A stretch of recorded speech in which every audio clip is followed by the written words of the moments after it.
I wanted to be a world champion, period. Like, I expected that's what I was going to do as soon as I started actually fighting. Every fight I had was leading me to that. 6 of those wins by knockout. Please welcome in the blue corner, David DiQuollo. David, you've been involved in martial arts for over 4 decades. Where did it all start for you? What was the first moment that had you hooked? A friend of mine, his name was Hui, and we were in junior high school together. And he was a really talented fighter. And he was going to a Taekwondo place that he had already been doing in Vietnam before he moved here. And then he met a guy that was working out at Don Wilson's gym. And I started doing both of those things roughly at the same time. And I mean, I was hooked immediately, probably even before I actually became a member at a gym. You had your first professional fight at 19 and eventually rose to be ranked #1 in the world across 4 sanctioned bodies. What drove you to compete at that level? I think it was just never really not an option in my mind. Like, that's what I was going to do. I was going to be a world champion. I did not win a world championship.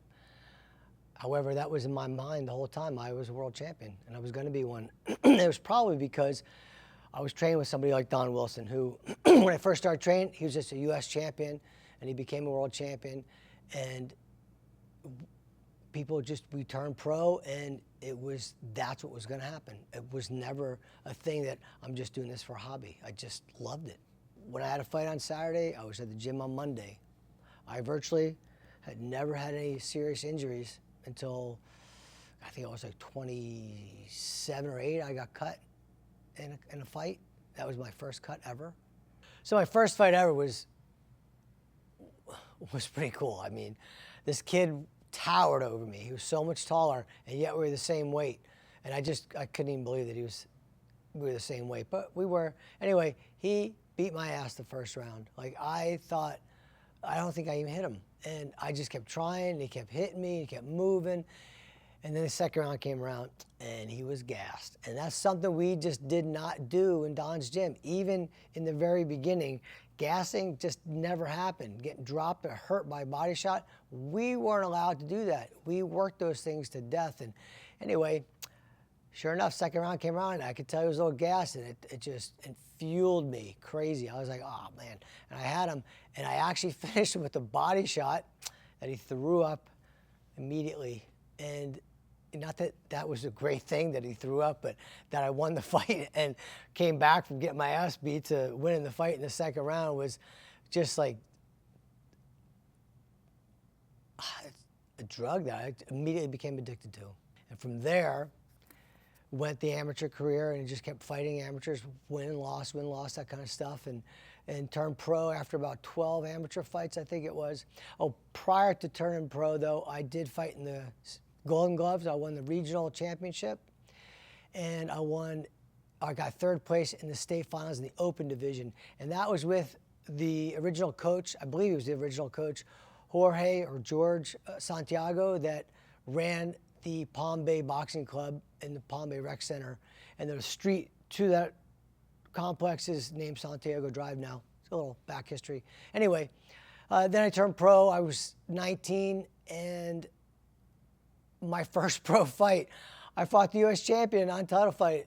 Unreal. Anyway, I lost the decision. It was a non-title fight. I think it was 6 or 8 rounds. Back then, we fought, pro fights were no less than 4 rounds, most often 6 or 8 rounds. U.S. title fights and national title fights or international title fights were 9 rounds, and world championship rounds, our fights were 12 rounds. But that first pro fight, I go, wow, I did pretty good against him. I mean, I did lose, but you know, I just figured, okay, well, whatever, I got to keep moving on. I am going to be a world champion. And eventually I fought for a U.S. title fight I lived in Vermont at the time, and we fought in Maine. And I fought a guy named Alberto Leal, a 9-round fight. I won a decision, and I just felt amazing that fight. It was the first fight. I actually had a video to watch the guy I was going to fight, and I watched him every day, 3-4 times a day. And thankfully, his style and everything about that fight, because it was probably 2 years prior to our fight, he didn't change much, and I did. And I feel like I just ran him down. I felt like I didn't finish the fight. I just finished the 9 rounds, and I won a unanimous decision. That was awesome. And I believe it was that fight that put me into the #1 contention in that sanctioning body, and then it bled over into the other ones. And I fought for one world title, WAK world title, with Dennis Roberts. And we were down in West Memphis, Tennessee. And I lost decision. I love Dennis. We bump into each other. We follow each other on Facebook and everything. But at that time, man, I was so mad. He held me the whole time. I lost a decision. Doesn't matter. I lost a decision. and I didn't get to fight for a world championship again for years. At that time, the one person I wanted to fight was Troy Dorsey. And Troy Dorsey was the ISK world champion, and he was the guy in my weight class. He was also at that time boxing a lot, and he was in contention for a world championship fight. And the ISK, you know, and I don't blame him, because at that time we were trying to build kickboxing, did not strip him of his title when he didn't defend it. They let him have it because what he was doing for kickboxing by becoming a world championship boxer was pretty big. It was a big deal. And so, but I never got to fight him. He would have been the one fight that I would have loved to have had.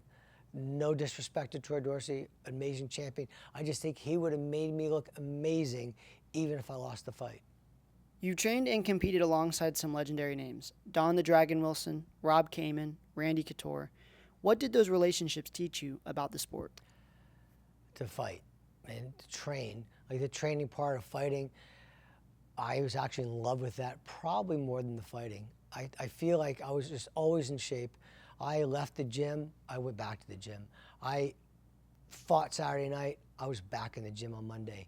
I loved it. Even when I didn't have a fight coming up, I was training. I always wanted to get better. Let me touch on Randy real quick first. I didn't really get to train with him. I was in Las Vegas for a 3-day weekend, and I trained all 3 days. One of the days he was there, and he talked a little bit. And I got to tell you, the one speech that he gave, there's a couple parts in that speech that I have used in my gym and since then, because it was just so valid. And he was talking about when he was wrestling, and I believe it was for the Roman Greco spot on the Olympic team. And he had one guy he had to fight, wrestle to get on the team. And he's beaten this guy before. And his coach said to him, "Come on, you can't lose this one." And he got in there, and he ended up losing by like 2 points. And this is somebody he had beaten a few times before. I don't know the story exactly, I remember exactly, but he might even have never lost to the guy before. And he lost in the Olympic trials, didn't make the Olympic team, and it really crushed him because that's a big deal, you know? But what he said was, the negative thinking is it can't happen. You have to stop doing that. When you're nervous prior to fight, we never said nervous. And then I've been doing that in this gym for at least the last 12 years, is nervous isn't an option or a word that we use, or anxious. It is excitement. It's all the same thing. And what he said was, you know, when you're nervous about something, your body temperature raises, your hands might get a little sweaty, maybe you get a little clammy, all those things, you know, and you know, your heart rate raises, if I didn't say that already, your blood pressure, and your head is down. But when you're excited, your body pressure, your body temperature goes up, you might sweat on your armpits, your hands, get a little clammy. Your heart rate is elevated and your blood pressure is elevated. However, your head is up and you're excited. It is a vastly different perspective of the physically the same things happening in your body. Very different mentality. And so that experience with Randy, just that one conversation, I thought was awesome, and I've been saying that to my guys for years. So Don Wilson, of course, was my idol. I mean, at the time, he was U.S. champion, became a world champion, and just kept beating everybody that they said he couldn't beat.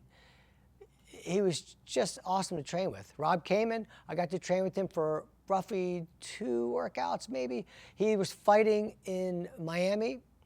Don was fighting in Miami. A bunch of world champions were fighting that night down in Miami, and they came up, I believe it was before the fight. I can't remember if it was before the fight or after, and trained at our gym for a couple of days. A guy named Fred Royers, too, was a lot closer to my weight.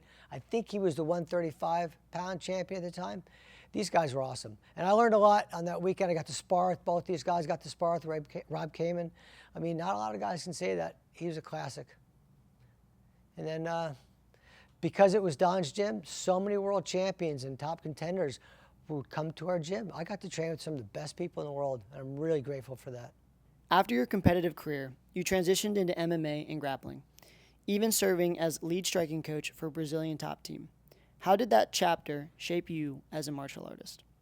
That MMA fight, I was 43 years old, and I fought a guy, I can't remember how old he was, but he was a pretty talented fighter, and he caught me, and that was that.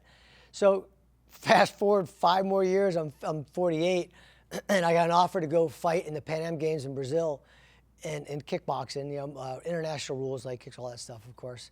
And I was like, oh, fuck yeah, I'm gonna do this, because I felt great. I was training all the time. I still felt strong. I still felt like I could move. Things didn't start hurting yet. And I went and fought, and I got a gold and a silver in 2 different weight classes. But that silver hurt like hell. I got my ass beat. And I realized after that fight, I can't do this anymore. This is crazy. What am I doing? I can't compete. I have to just step back. And it was heartbreaking.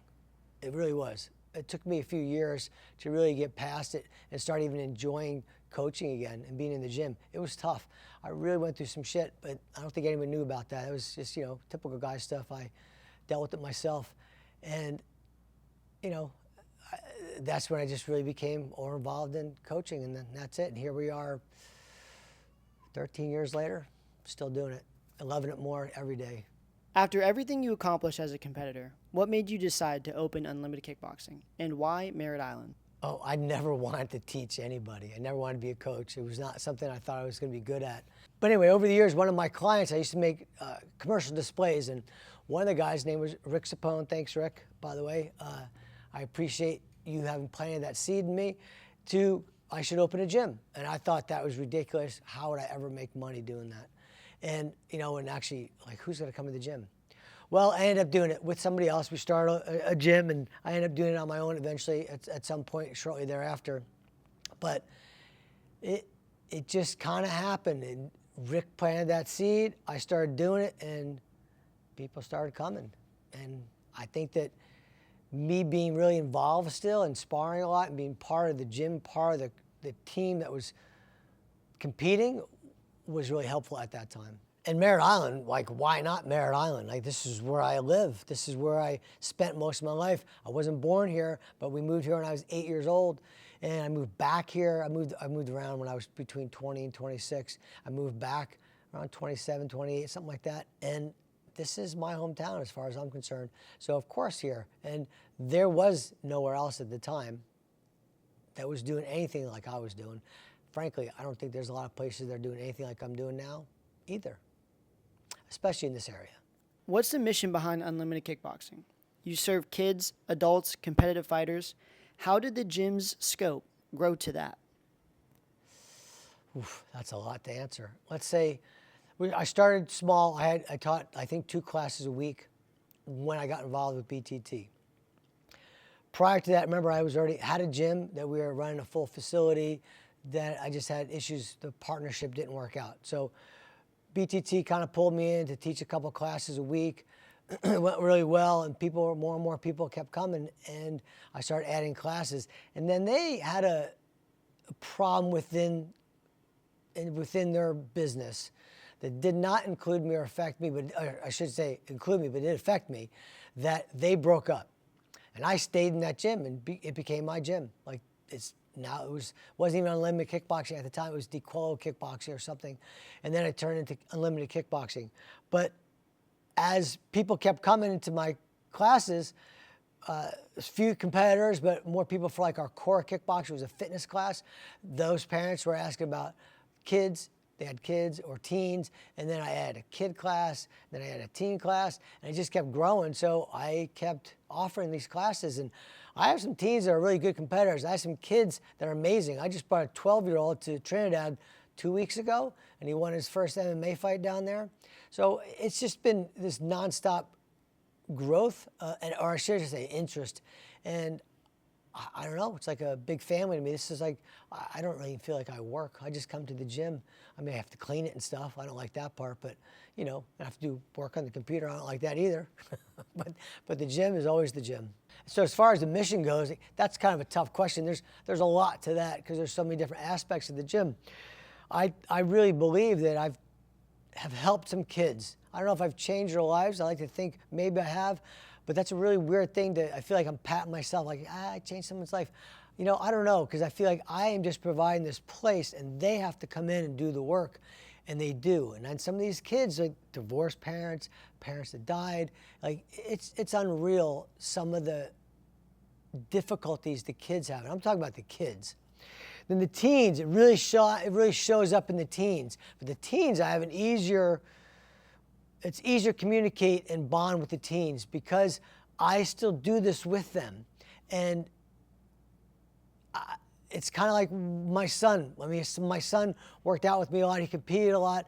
We surfed together, and you know, he doesn't compete anymore, but he still pops in the gym, and we still surf together. I think those common bonds I had with the teens, similar to my son's common bond, is somehow we're connected and we continue to be connected. So I've had kids that have come into the teens class that are now in the adult class, and they're competitors or they're not competitors, but they still train. And I think that I know for me and some of the other fighters, we're pretty close-knit. This has changed our lives. This has made our lives better. It's made us more sane, are able to handle so many different conflicts in and outside of the gym, of course, and in life and business, you name it, it's changed. I've had women come here just for the fitness class that have needed to feel something that they were doing on their own, whether it was trouble with the marriage or they felt threatened by somebody. I've had people come in that said they wanted to compete like this week but never trained before ever, that end up being one of my favorite competitors that's here all the time. So the mission, I think, is what I'm still trying to do is to be a better person. And I feel like that's really happened to a lot of people. It makes me fucking eyes water. But it's unreal to me, some of the feedback that I get from some people. And they put that on me, that I've made those changes or those improvements in their life. I know it's not me, it's them, but it's an unreal thing to hear. You've been doing this for over 40 years. What does walking into your gym feel like now, compared to walking into the ring as a fighter? Oh gosh, that's not. There's nothing similar to it at all. I'm here.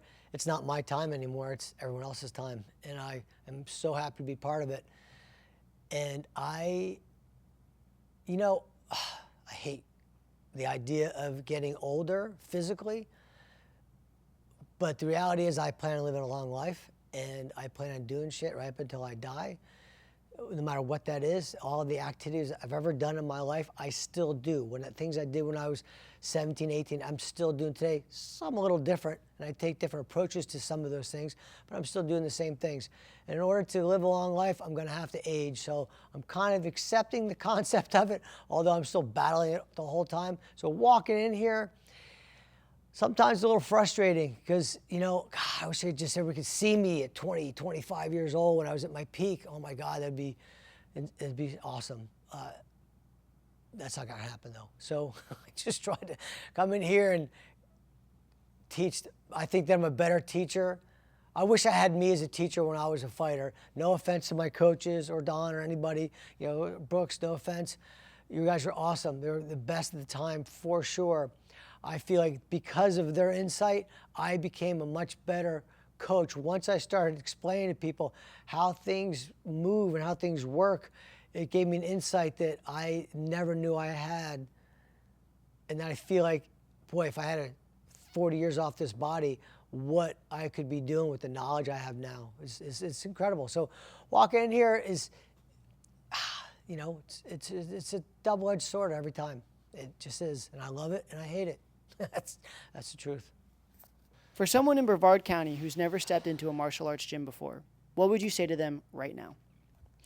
Well, first, if they want to step into a martial arts gym or a kickboxing, a combat sports gym, I would say definitely come in. Not only is it first class free, but I do believe that we have a really welcoming, comfortable atmosphere here. 99% of the time, all the competitors are here to make each other better, period, if you want to be a competitor. If you're just coming here because you want to get in better shape, it's a great place. The classes, they're tough. They're hard work. You will improve inside the gym. You have to improve yourself outside the gym as far as your diet and other exercise, of course. Just come in, walk in the door. Unlimited Kickboxing is the place to come. You will feel welcomed. And for the record, I better not look fat in this video or short. Make me look taller and a little thinner. Thank you.